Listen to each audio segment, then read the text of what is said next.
branchement électrique, comment faire? Aujourd'hui, nous allons parler d'un circuit d'éclairage va-et-vient. Voici comment procéder pour réaliser un circuit d'éclairage avec va-et-vient dans un local neuf ou en rénovation. Le circuit va-et-vient permet d'allumer ou d'éteindre un ou plusieurs points lumineux depuis deux endroits distants, dans un local ou une cage d'escalier par exemple.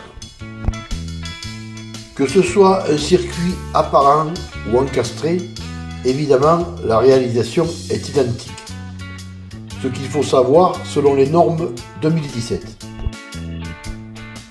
Ce circuit devra être protégé par un disjoncteur divisionnaire thermique de 10 A.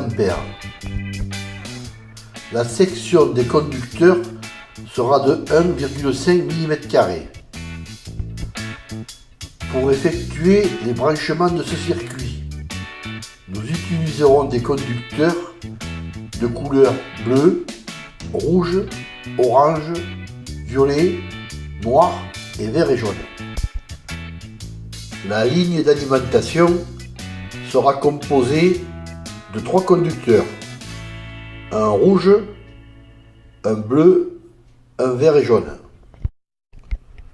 Les conducteurs provenant de l'interrupteur numéro 1 seront au nombre de 4, de couleur rouge, violet, orange et vert et jaune. Les conducteurs provenant de l'interrupteur numéro 2 seront au nombre de 4, de couleur noir, violet, orange et vert et jaune.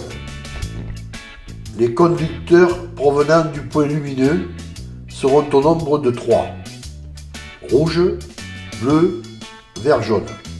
Le rouge peut éventuellement être remplacé par un noir. Nous allons maintenant effectuer les connexions de tous ces conducteurs.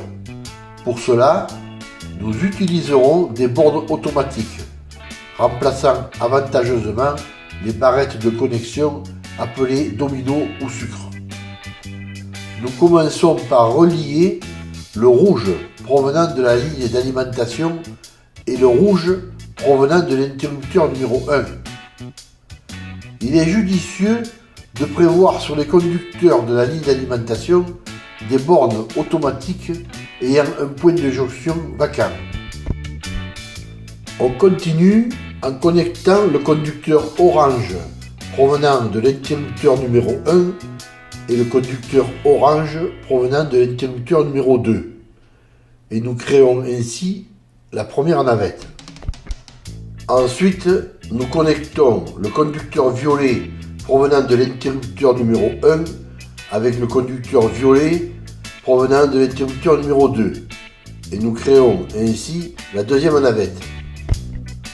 Nous continuons en connectant le conducteur rouge provenant du point lumineux avec le conducteur noir provenant de l'interrupteur numéro 2. Puis nous connectons le conducteur bleu de la ligne d'alimentation avec le conducteur bleu provenant du point lumineux. Et enfin, nous connectons ensemble les 4 conducteurs de terre vert et jaune.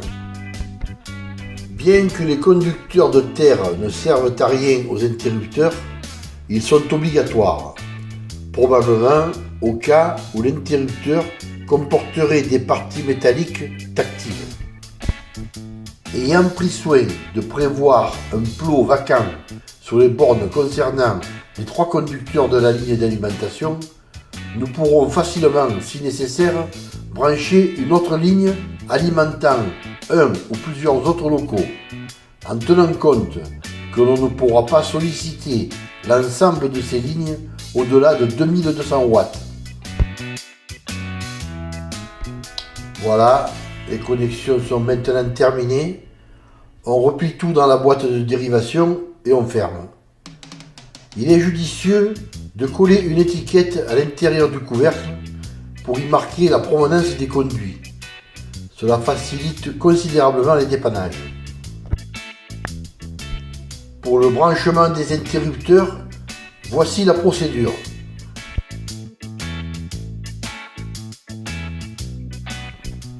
Il existe une multitude de modèles, mais généralement, vous y trouverez un petit schéma qui indique l'emplacement de la phase et des navettes. Pour plus de précision, rendez-vous sur les blogs bâtir-sa-maison-overblog.com ou bien bâtir-sa-maison.net. Pour un tip participatif, rendez-vous sur ma page Tipeee, tipeee.com Daniel Marcelet. Merci.